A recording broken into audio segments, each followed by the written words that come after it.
Hello student, so this is unit 12, interpret NSQF and QP, and this is the part 3 of this unit. In this part 3 we will discuss role of NSDA and NSDC. Okay, we will discuss introduction and functions of NSDA and same for NSDC.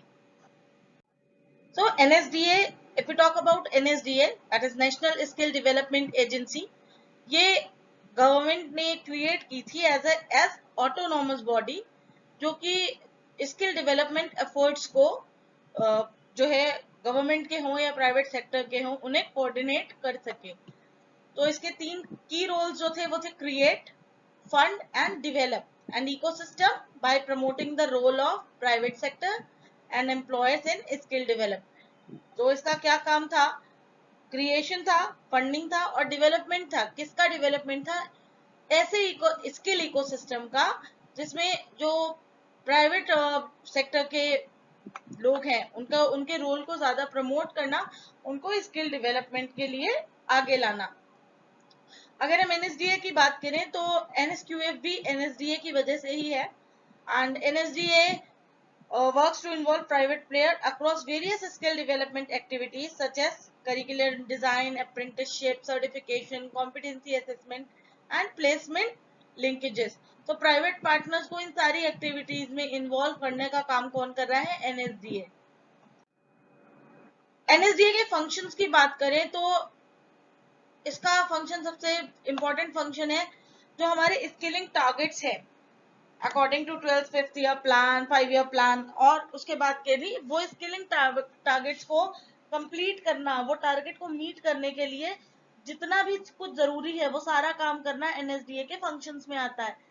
Other than that जो इसका काम है coordinate and harmonise the approach to skill development among various central ministries, departments, state government, NSDC and private sectors. तो जो coordination का काम है among ministry हो, स्टेट हो, डिपार्टमेंट्स हो, गवर्नमेंट, स्टेट गवर्नमेंट हो, एनएसडीसी हो या प्राइवेट पार्टनर्स हो, उन सबके बीच में कोऑर्डिनेशन रखना।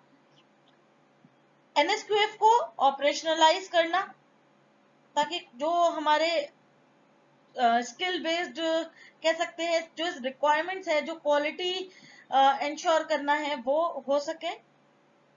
प्लस स्टेट के जितने भी स्किल डेवलपमेंट मिशन है उनके लिए नोडल एजेंसी भी कौन है? एनएसडीए है।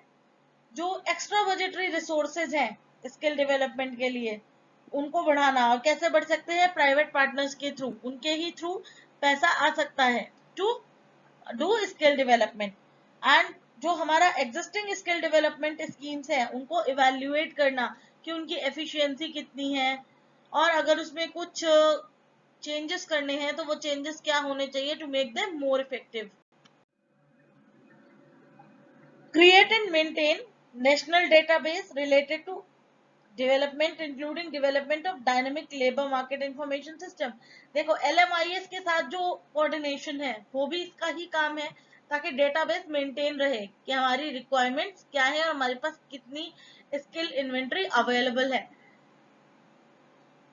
ensure that skilling needs of disadvantaged people और marginalized people, जिनको ज्यादा जरूरत है उनको ये जो स्किल डेवलपमेंट प्लान है वो उसमें इंक्लूड हो सके, उन तक पहुंच सके। It may be disadvantaged person, marginalised group और may be differently abled person, जिनके ऊपर ज्यादा ध्यान देने की जरूरत है।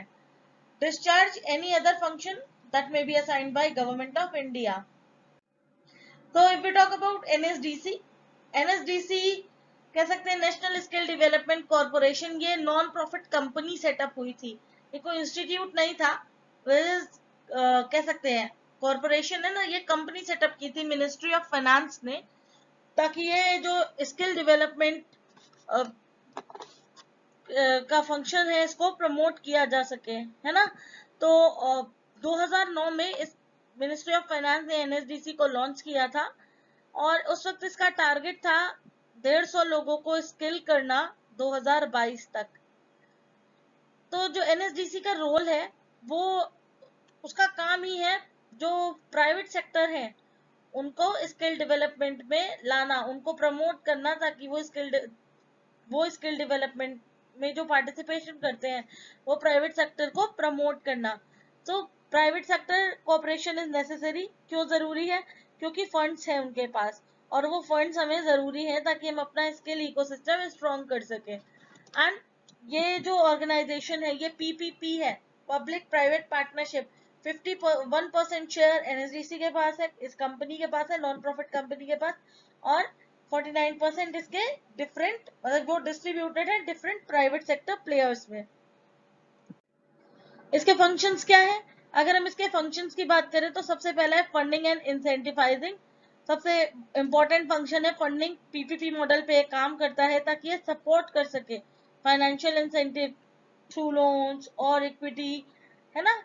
Enabling support services. सो कोई भी स्किल डेवलपमेंट इंस्टीट्यूट होगा उसको इनपुट चाहिए होंगे, सपोर्ट सर्विसेज चाहिए होंगी, लाइक फैकल्टी की ट्रेनिंग चाहिए होगी, क्वालिटी एश्योरेंस है, टेक्निकल जो टेक्नोलॉजी प्लेटफॉर्म्स है वो सब कुछ, प्लस स्टूडेंट प्लेसमेंट चाहिए होगा। सो उस स्तर पे सपोर्ट करना ये भी इसका काम है। Shaping and creating. So NSDC will identify critical skill groups, develop models for skill development, and attract potential private players and provide support to these efforts. तो इसका ये भी काम है कि ये जो पोटेंशियल प्राइवेट प्लेयर्स है उनको लाना, नए लोगों को इसमें लाना, और क्रिटिकल स्किल ग्रुप्स को आइडेंटिफाई करना ताकि स्किल डेवलपमेंट के मॉडल्स पर वो काम कर सके। जो स्किल है ये क्या है? ये सबसे ज्यादा जरूरी है हमारी कंट्री की इकोनॉमिक ग्रोथ के लिए। और इस गैप, स्किल गैप को फिल करने के लिए क्या जरूरी है?